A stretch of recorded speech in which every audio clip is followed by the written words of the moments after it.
Hello and welcome back to the Renewables Podcast. We are here again today with another episode. Before we get into that, I just want to say if you haven't already, don't forget to subscribe to the video wherever you're watching this so you don't miss the next one. And if you're interested, we've got a next episode along over on Spotify where you can go and join. It's not that expensive, helps us with the show, and you can keep a week ahead of everyone else. Before we get into the conversation today, how are you, Sam? I'm good. It's nice to be back in studio, isn't it? back here on the sofas, these marshmallow sofas. But it's nice because we've had a period of both of us being busy out on site, and a couple of hotel podcasts, haven't we? Some that I've been very late for, and others that we've. But they've all been very good, and I've really enjoyed listening back to a lot of those. But yeah, very good.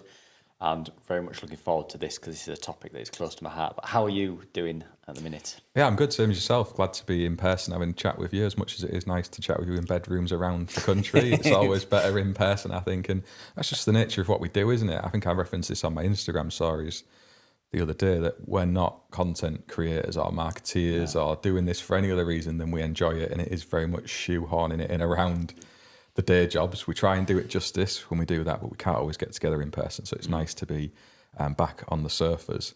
And this topic is something I know you're really excited about. Again, just from watching your Instagram stories this last few days, you're absolutely buzzing, I think, with what you've kind of discovered in the world of AI. Yeah, AI is one of those I don't know if it's overly used because there's a lot going on with it, but it's one of those terms that wherever you look at the minute, AI is the big thing that's going to change everything. And I genuinely believe it is. But I think after chatting to a couple of other installers, they had the sort of similar view as to what I had with all this AI stuff. Is like, how is that going to affect me as an electrician, a business owner? It's like, yeah, I get it. You can have like smart calendars that rearrange stuff, and we use some of that stuff. And a lot of these programs that you use have AI built in, but you're not 100% sure what it does and how it's actually going to help you. But then you kind of get this eureka moment where you actually find something that gives you the full range as to how powerful this beast is that we've unlocked, which is AI. And so the idea around this podcast was really to have a bit of a conversation about how AI is maybe helping both our businesses or where we think AI is going to help end users, customers, what's on the horizon, and just a bit of a chat around how us as renewable energy installers, and maybe even podcasters now with this podcast could help with how AI could help us with the day job and help increase the value that we give to customers, but also taking some of the stress potentially of business off us and our team. Yeah, absolutely. I think my understanding of AI is limited to rewriting emails or descriptions I've padded out in a proposal to make it sound better. But I mean, that's just scratching the surface of what this stuff can do. And my 14-year-old son, Jack's actually taught me that you can kind of teach it your own language and the way you talk more widely. So when you come to do something, it actually looks like you've done it. I think that's so he can cheat his homework. But, there's those aspects to it. But the things you've been getting it to do is a whole other level again. And that does boil back to, like, making best use of it. I've been that person, like, recently thinking, well, it's all well and good that it'll rewrite an email, but it's not that much of a game changer, really, if we've been honest. What is the superpower of this stuff that could transform operations in my business, but also how that's presented to customers? And what you've been getting it to do is, like, I've just had a little scoot at it a minute ago. It's like, that's just crazy. Yeah. We're going to interrupt today's show to talk about a new product from Proteus, the sponsors of our lovely little home here on the Renewables Podcast. And this is a Type B RCBO in single module format. And this is a super exciting development, I think, in the world of switchgear for us as installers. This is 10 kA rated and bi-directional with all the right markings and logos on. I'm going to pass this over to my co-host Sam for him to have a look at. See what you make of that, mate. Yeah, it's. I actually dug out in the unit where it's just next door to where we sat now, an older Proteus RCBO. This is a Type A, and it's a 6 kA one, and the difference in the size is next to nothing. So this is the older one here, and this is the new one. So it's basically the same size, but this is a Type B, and we know there's a lot more that goes into a Type B RCBO than does a Type AC.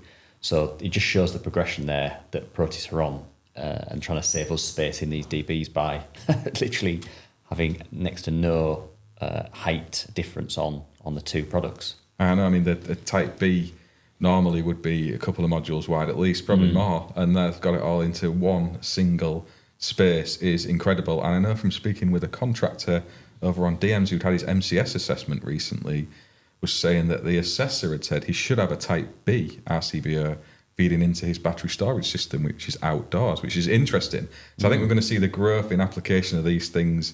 And it's just nice to see the range of stuff Proteus have got out there for us as installers.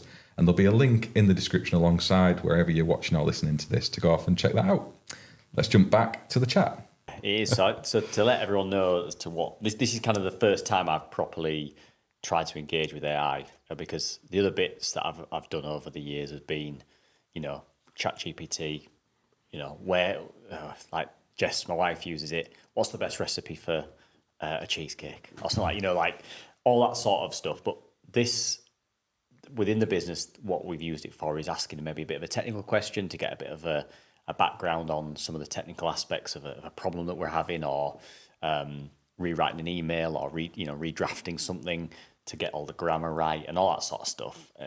That stuff that you kind of go, oh, that's pretty cool, but it's not changing my life, And then we were in a situation where I was looking at kind of what can we really do to help the on-site side of things, because we've tried a couple of different kind of job management softwares and this, that, and the other, and they're all really good in their own right. They've all got some amazing features, but because they're so widely distributed, they're trying to obviously get the best middle ground for everybody, so that everybody can kind of get a really good use out of it. But as part of that, it's kind of, I wish this bit was a little bit better because my business would really benefit from this bit being added. And quite rightly, these big companies that sell this software can't change it on everybody's recommendation, because that might be right for you, but not right for person X that operates a different type of business. So I was listening to a different podcast, and they recommended a company, like an online company, where you can basically build your own app and kind of desktop apps and mobile phone apps. And so I have been so obsessed with building this field management app, or this on-site app, as I've called it, for the guys, which shows them where their job is, what type of job it is, the job details, obviously things like the address, the name of the client, contact details, even linking it into text messages so that they get a text message when they're on site, or when they're on the way to site, or if they've left site.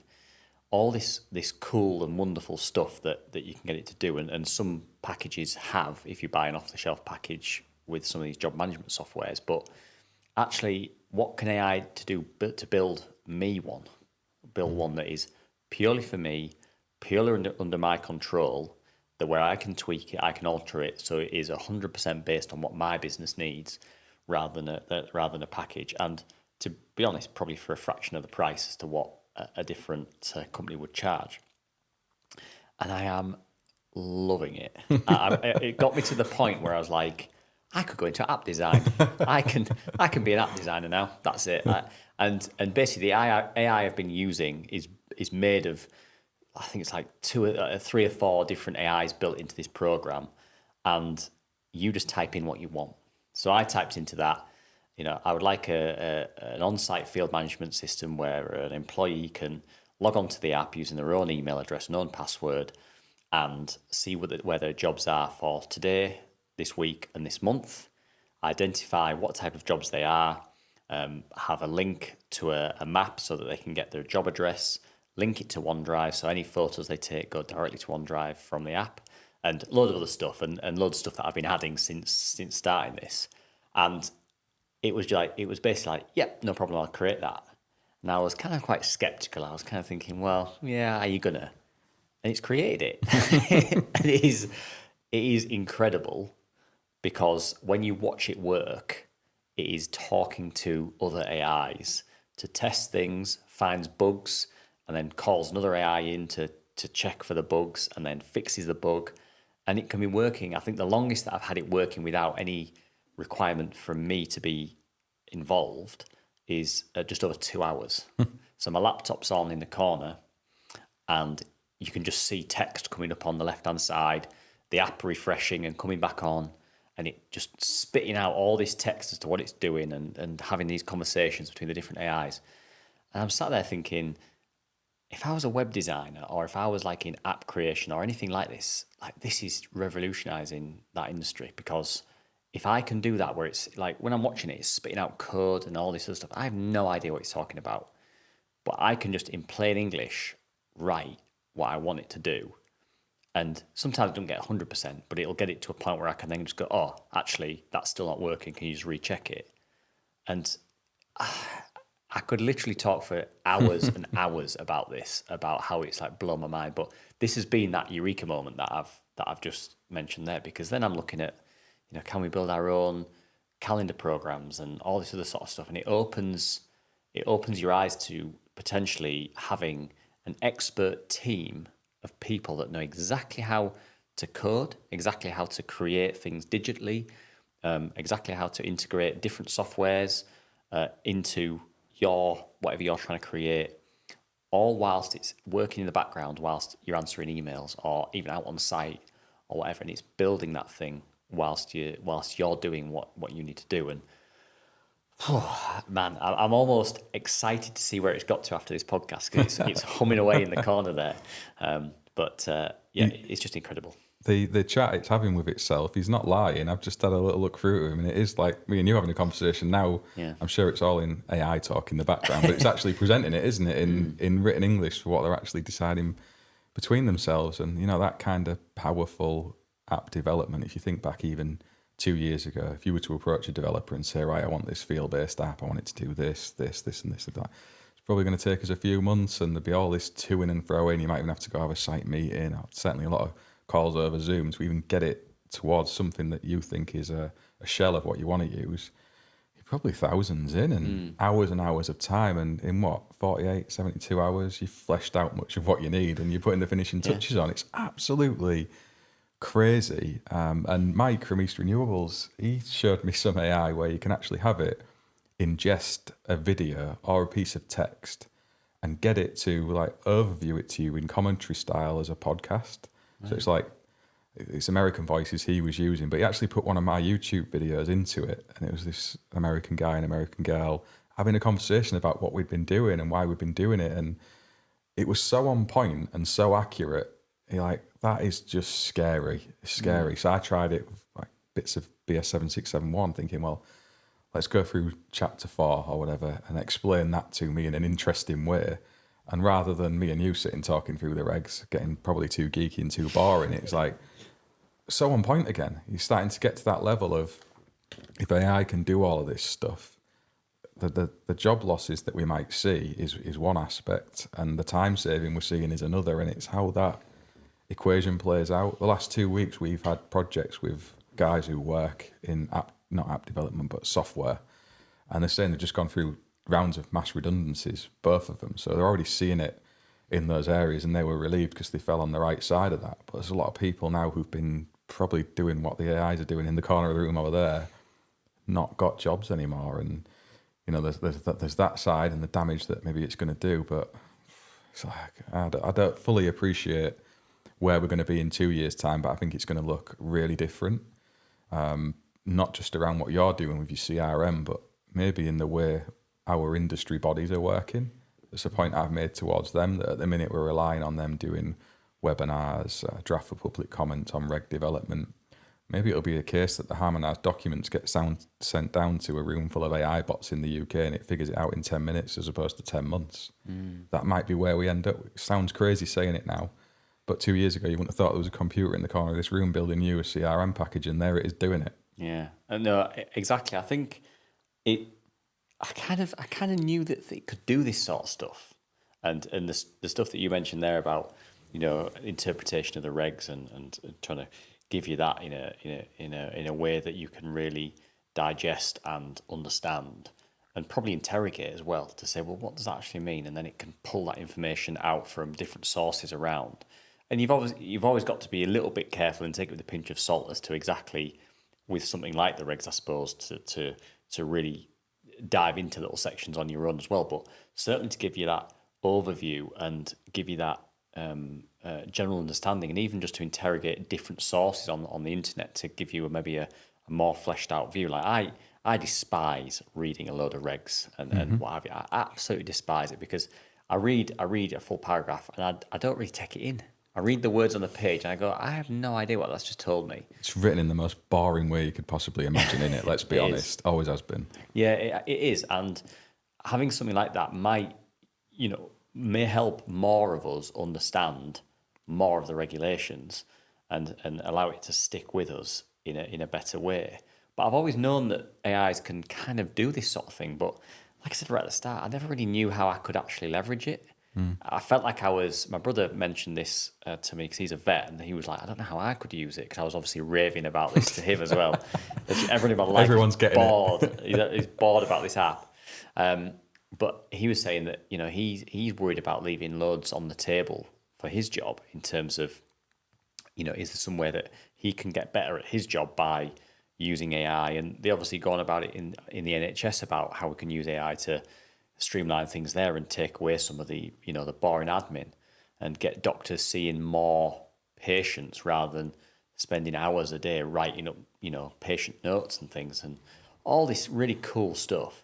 And like I said, I've always known it could do things like that, but this is the point where I've gone, this is now something where I could potentially drop my website into a different AI and then it can optimize stuff, do search engine optimization on it, all that sort of stuff that I know is a good thing to do, but has never really played a massive part in what we did, because I felt like I'm gonna have to get like a company in. I don't know if I can trust them, if they're going to cost an absolute fortune, to actually an AI which is completely unbiased as to whether or not it makes a great website for me, for you, for anyone. It's focusing on the task, and that it's capable of doing it because I'm proving it with this thing that we're building now. So it kind of is a bit of an equalizer across the industry.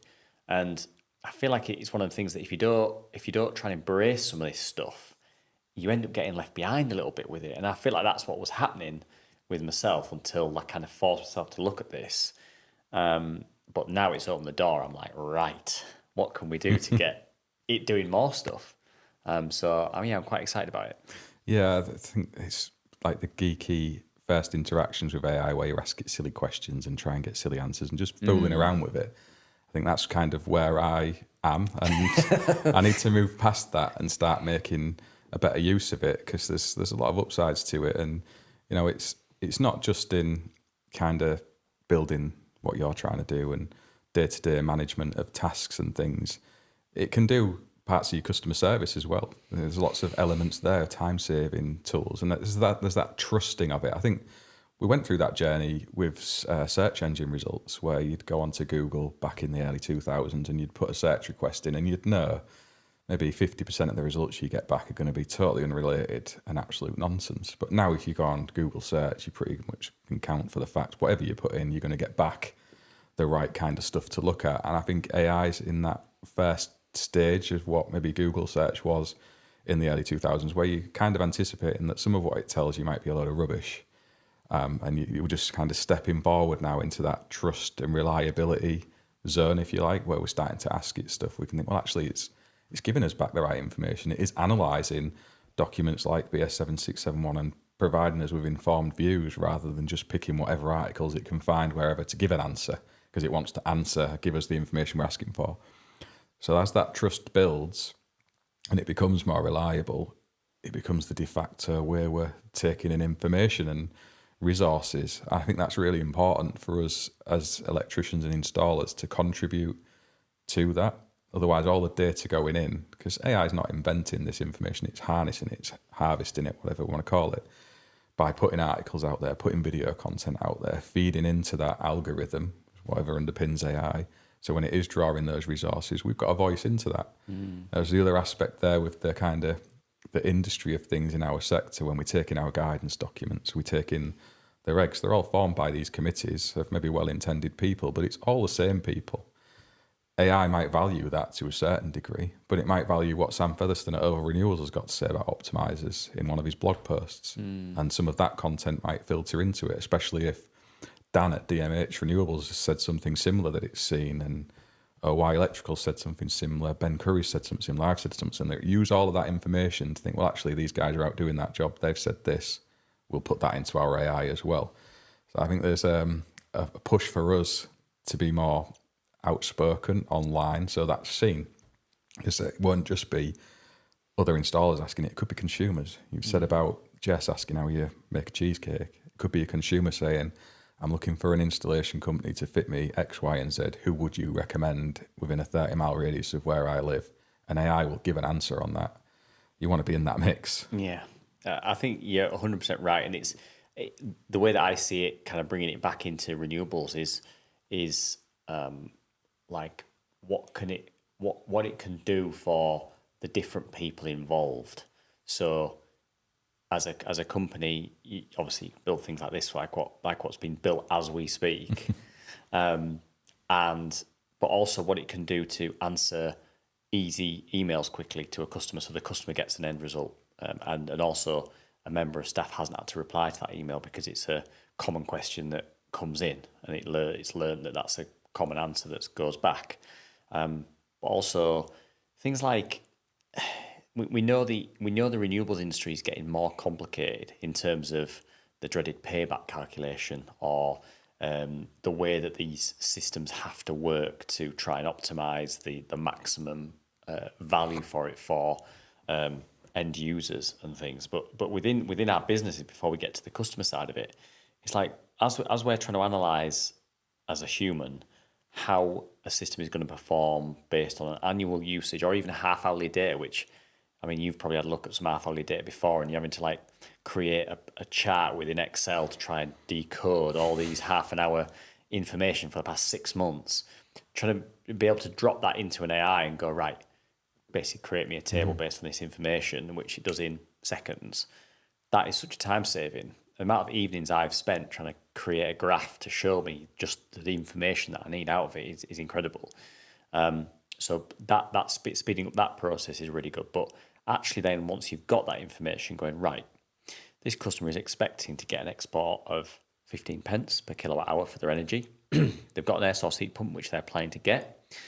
So we need to take that into account of a potential increase of 2,000 kilowatt hours a year of running, because obviously that's part of the calculation when people are looking at getting a heat pump. How much is it going to use in electricity? And they're planning to charge up the battery and run the heat pump on between these times, which is 8 pence, but then they'll also have some usage during the day at 27 pence. What do you think in terms of payback calculation? And please show me your workings. And then having a look at that and getting that information back and seeing, oh yeah, that's actually quite a good logical way of looking at it. But actually, I think you've maybe over-egged the daytime usage that they're going to take, because the solar's going to be pumping out a lot of power. So just wind that percentage back a little bit and increase the export, and letting it do the heavy lifting on that, which I think is, for me, in my brain, is the only way that I can even start to think about doing a payback calculation nowadays, that we've got all these different tariffs, all these different pieces of equipment that can automatically turn on, like the MyEnergy Eddy and a smart EV charger and all this other stuff. I'm thinking that there's no way that I can try and work out how this property is going to use this energy. Yeah, never mind 3 or 4 AI bots. You need about 10 to do the RTI calculation, payback, whatever we're going to call it. The MCS want us to do. That's sometimes a mad equation when you're looking at batteries and different tariffs and stuff. So yeah, there's a use point for it there, isn't there? 100%, if it can do that heavy lifting. One of the things that I did use AI for that I thought was quite useful was taking a proposal that we'd made to result in kind of a material order parts list. I know you can do this through a lot of the software that you use to design systems anyway, but it's a little experiment. I used Copilot, and it actually managed to do that. It pulled out how much rail we needed to order, how many end clamps, hooks, based on what I told it would be your atypical for portrait panel layout or whatever it was, and then pulled out the gateways, the batteries, all the ancillaries and stuff as well. So even things like that, where it can just pop that into an email to send straight to your contact at the wholesaler, that's all saving you time. And it's not just the time, it's the hassle as well, isn't it? Someone's got to sit there, whoever it is in your office, and manually do what is quite a boring process. If you can automate that and know that it's reliable, Because what you don't want is turning up to a job and thinking, why the hell have I got 100 solar panels here and 15 hooks? Because it's got itself mixed up. You know, you need to have confidence that it's going to be right every time with stuff like that. And we're kind of getting to that level now, I think. You know, AI's won me over in terms of trust, especially as it's polished up a lot of my spelling and grammatical errors in pretty much everything I write, anywhere I write it. You know, it's that day-to-day interaction with it, isn't it? It builds up that confidence to know that it's not going to let you down. And yeah, the whole use point for us in our business is one thing, and you'd alluded to the customer side of things there as well. We've had that recently where, you know, you'll get these inquiries too, where a customer will message, I just can't get my head around this app. How do I set up an overnight charging schedule because I've just got an EV car, for example, or I don't know, how do I get the lights on the front of this new Sig Energy inverter to do the Christmas tree stuff because I want to show the kids and I can't figure out where that setting is. You know, rather than answer that question for them as, you know, you instantly want to do, I've been saying there's an AI box in your Sig Energy app. Go and ask it in there and it'll do it for you. You know, that's a use point for customers, isn't it? That they're getting the value there and it's saving us time because we don't have that interaction. They figured it out for themselves. Yeah, that's it. And I've got to admit, I've not used that AI function on the Sig app yet because I'm kind of looking at it thinking, I don't really, is that just going to be something where it kind of gives me an answer that's not related to what I've asked it and all that? But obviously, like I said, since I've had this eureka moment, I'll be plugging away at that. And even for my own learning as to like what other functionality is within this app. And the part that we've leveraged on one of our jobs is activating our customer is activating the AI function within the Sig Energy side of things, which for buying and selling and predicting solar generation and predicting homes consumption within it, so that the AI can learn how that property uses power, can look at weather forecasts and predict how much it's going to generate, and then look at the tariff that customer is on, and therefore how much energy it can export at what time while still maintaining a healthy level of energy within that property to run the property without buying any power in. And they're calculations that even if you are incredibly plugged in as a homeowner, you are going to make mistakes trying to leverage tariffs like the agile tariff, where it's changing every half an hour. Like those rates come out 24 hours beforehand, but are you actually going to sit there every single night for the next 10 years and plug in when you want the battery to charge, when you want it to discharge? You're just not going to do it. Or you might do it for the first 6 months and go, sod this, I'm going to do something else now. It's just not, it's not worth me doing it. So handing that sort of stuff over to an AI, which is looking at that intensely until you tell it not to, I think is the only way that you can really run that sort of stuff. And that's going to create so much time for you as a customer or as an installer on our side, that you'll be able to push your business forward. I'm thinking solar designs and just saying, look, this is the data sheet of the panel we're using, this is the inverter that we're using, these are the roof aspects. How would you suggest we string this in terms of number of panels? How much do you think we can get away with, taking into account temperature correction factors? There's a bit of shading on this side, all this sort of stuff. What would you recommend for designing that? And things like sending a drone up to a roof and going, right, there's a picture of the roof, bang some panels on there for me, please. And all that sort of stuff where you're going like we're spending nearly 100 grand a year as a company on full-time designers. And I'm not saying they're going to lose their job, so if they're listening, don't worry. But I'm saying that instead of doing, 3 designs a day, they may be doing 30, because they're basically a lot of the heavy lifting is being done by an AI to go, this is what I recommend. And you're kind of looking over that and going, actually, they've said that they don't want one there, so I'm going to knock a panel off there, and then just checking it over. But you're absolutely right. As that trust grows, you kind of maybe just taking it at face value more times now, because the trust has been there that all these other jobs have gone absolutely fine. The materials list that it's spat out is absolutely fine, and suddenly you're in a world where the manual jobs are king, because they're one of the ones that are going to be the hardest to replace. Till they invent the cyborgs, then we're all screwed.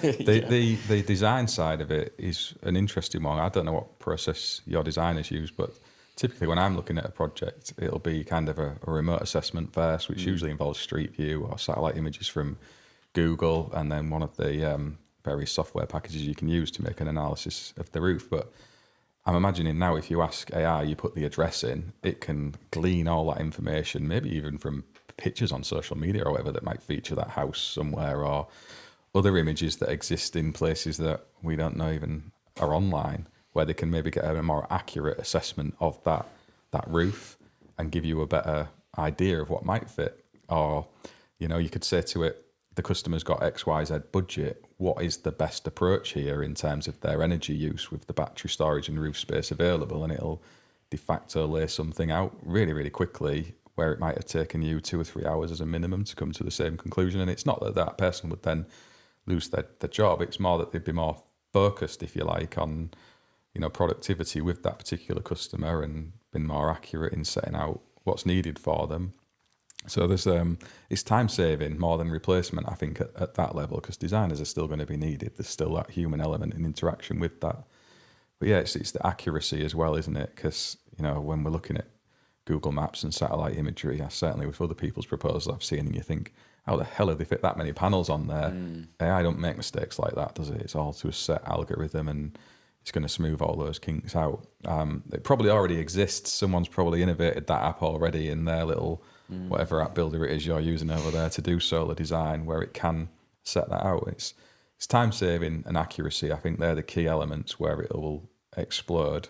It already is doing, isn't it? It doesn't need any more fuel behind the fire there.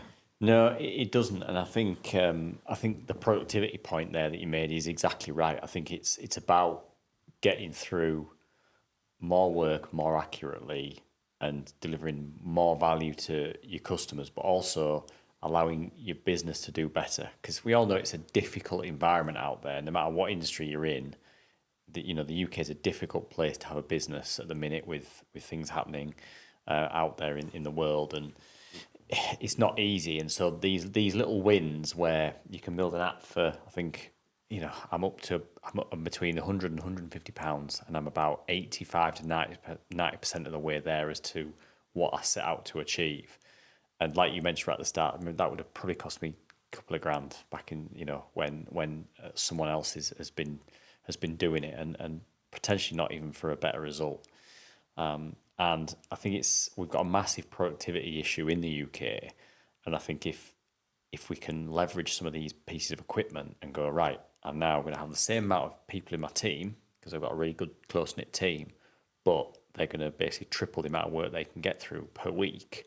Suddenly that means that company has potentially tripled the revenue. And that is like game-changing amounts of money coming into the business. And I think that's something to bear in mind with AI. As much as it does worry me how quickly it's developing, and the amount of regulation that you can even bring into this sort of industry, because how do you regulate something so brand new? You don't really know how to do it. And regulation in that sort of industry kind of kills the innovation of it a little bit. So it's a really tricky one for them to handle. But getting that productivity up in our little businesses, but also in some of the big businesses, like we mentioned, like the NHS as a government organisation, trying to increase the productivity there, I think is really critical, but not something that I think is easy to do just on a human level. I think you have to have something like this to do a lot of the number crunching and document crunching and note building that takes us as humans a long time to do.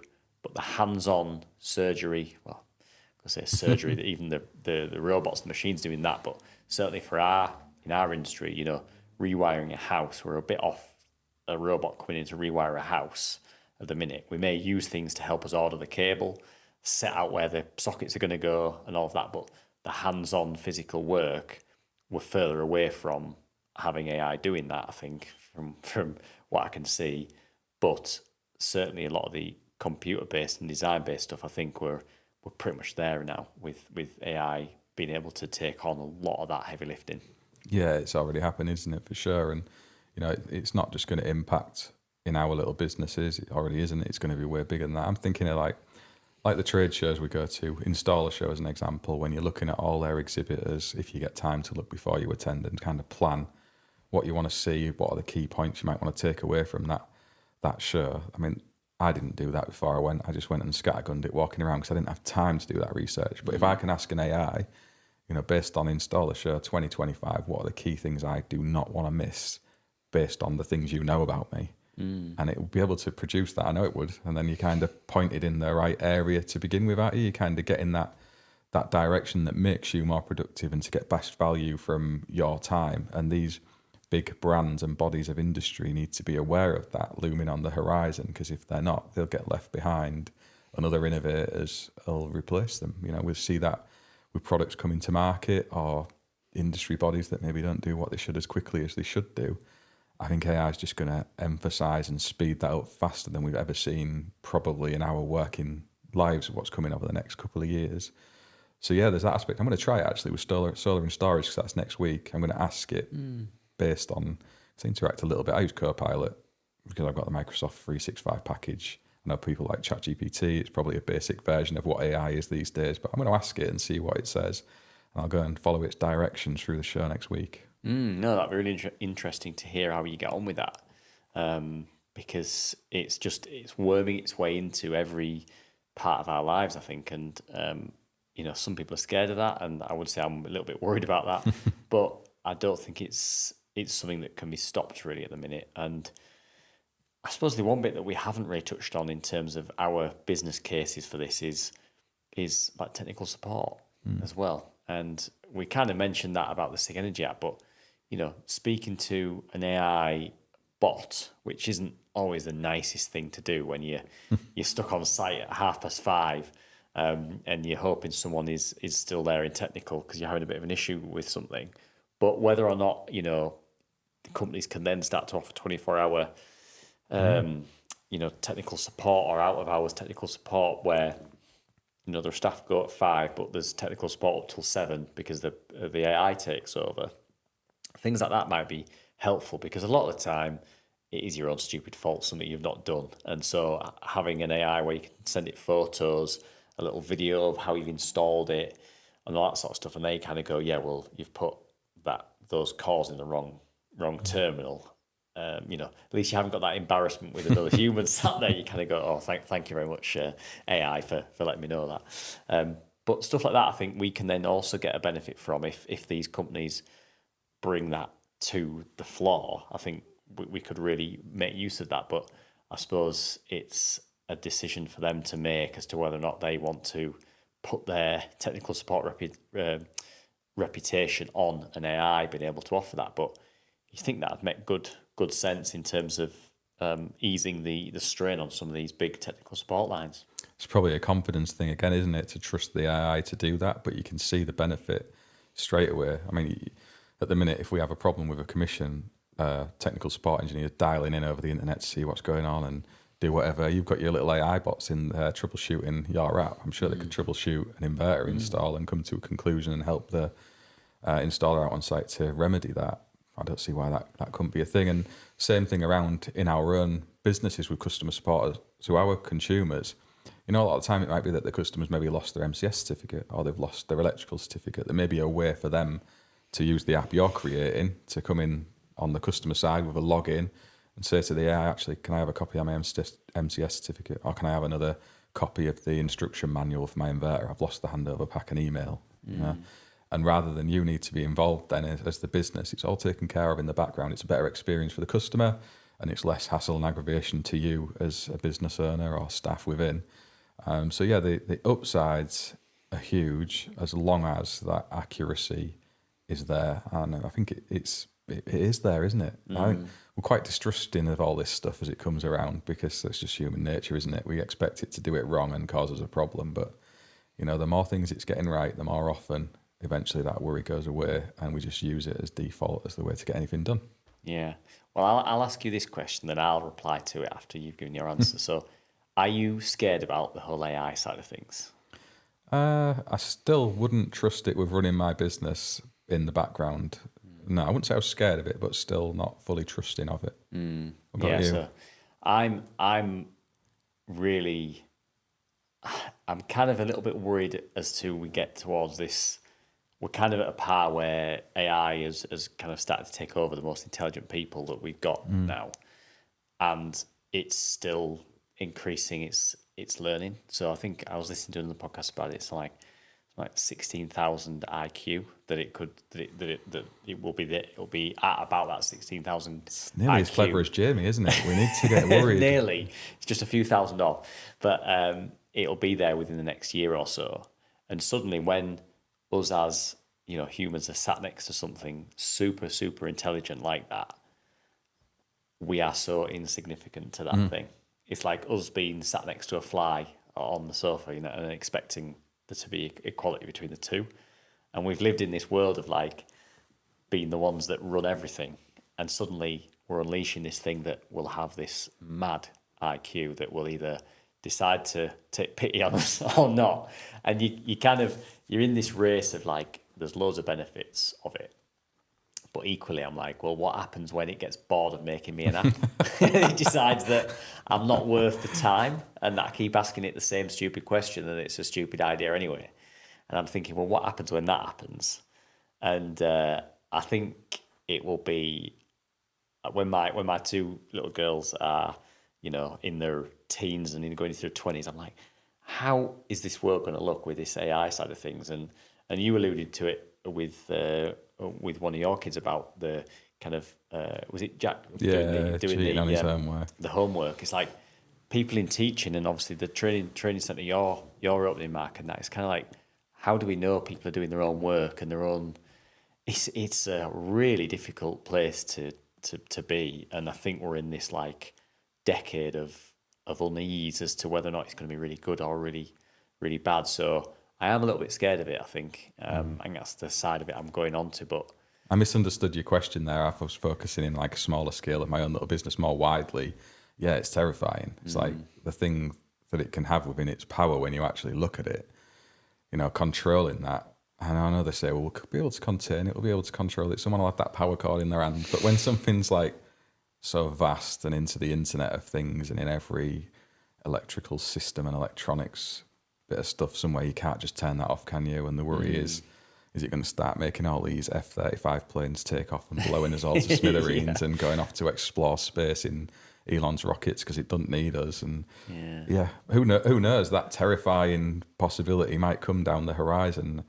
It's the same with anything, though, isn't it? There's always a downside to this stuff, and all you can do is try and do things as safely as you can, I suppose. Nuclear fusion was the last one, wasn't it? Where we were like, how are we going to make this work for ourselves without destroying the planet while we do it? And largely speaking, we've done it all right. So maybe AI will play out in a similar way, and we just need to keep it boxed up as best we can.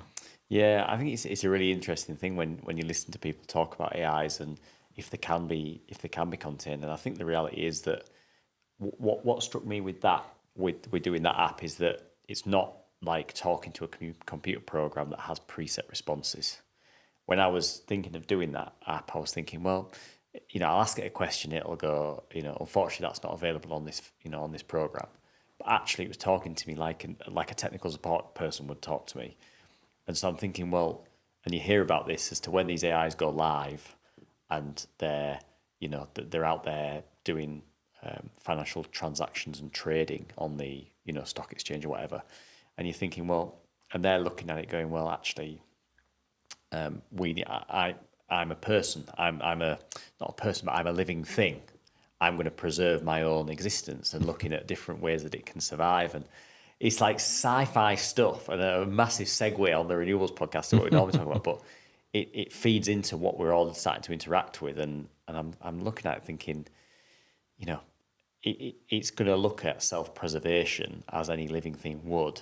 And therefore, does it just start to rebel against things that are trying to effectively kill it if they get too scared? So I don't know. I am genuinely a bit scared of it, but that ain't going to stop me building an awesome field management app. Going to stop you geeking out on it. No, I'm scared of it, but I also respect how powerful it is. I think that's where I'm at a little bit with that. It's keeping it useful, isn't it? It's like keeping it as a tool, not letting it become our master, I suppose. How that plays out is above my intelligence and pay grade, to be fair. I think, we haven't got any control of that, have we? It's happening whether we like it or not, and what will be, and don't wander too far from the power cord is probably the safe bet, and keep a pen and paper to hand because you can't beat that as long as you've got ink in there. Yeah, that's it. That's been spoken by a true spark who's been in the industry a while, Matt. That keep pen and paper to hand at all times. But yeah, I think going over all of that, I think we've identified some good areas where it can be useful in terms of technical support, designs, interpretation of the regulations, development of the regulations based on what other people are putting out there in the industry, customer experience, making sure people are actually getting a good experience from their installs that they've bought from companies like ourselves, and also managing this incredibly complicated tariff market, and also probably integrating it with companies like Octopus and other smart integrators that are actually wanting to make the best use of the network that we have to keep costs down on the network, like the distribution network, the electrical distribution network, so that they're able to use batteries within that bit of network to help the support the grid. And I think again that's such a complicated calculation that it's almost has to be AI that does it. And on a smaller level, the integration within a home to make the heat pump talk to the battery to assess what the solar's going to do, turn on the water cycle for the air source heat pump, charge the car for a bit because there's a scheduled journey the next day. All these sorts of things where you would not be able to hold down a job or a family if you had to try and work all this out as a human. I think is kind of where we're heading with it all, and it almost has to be an AI that does a lot of this stuff. But it doesn't stop me being a little bit scared of it. Yeah, we can go and see what it's up to over there in the corner of the room. Might be emptying your bank balance for all you know, and ordering you 1,000 batteries into your warehouse that you don't need. Who knows? Depends what price. Like, found a good deal somewhere. You never know. I think we've given that a really good overview there, Yeah. and yeah, I'm sure we can come back to this topic in the future and maybe see where we are in a year. It's moving that fast. We might not need to sit here anymore. We can just type in what we want the podcast to look be like. It'll holograms. replicate us, and we avoid the meat. We'll get the cookies and the donuts, though, will we, if we stop that? But yeah, I'm good on that one, mate. If Yeah, no, I think we're going to get a good going over. But I'd be really interested to hear everyone that's watching and listening. How's AI helping your business, or if you're not in business, how is it helping your kind of life as a customer? All that sort of things. I'm really interested to hear how you're using this sort of stuff. So leave any of that sort of information in the comments. We'll have a little look at that. And like I say, I think there's definitely a massive scope for us to pick this conversation up. If you haven't already liked and subscribed, then head over and do that. If you want to support us even one step further, then you can go and become one of our members on the Spotify members list, which is a little token gesture to help support the podcast, which we really do appreciate everyone that's already signed up. And but apart from that, I will bid you all a nice evening, and we'll see you on the next one.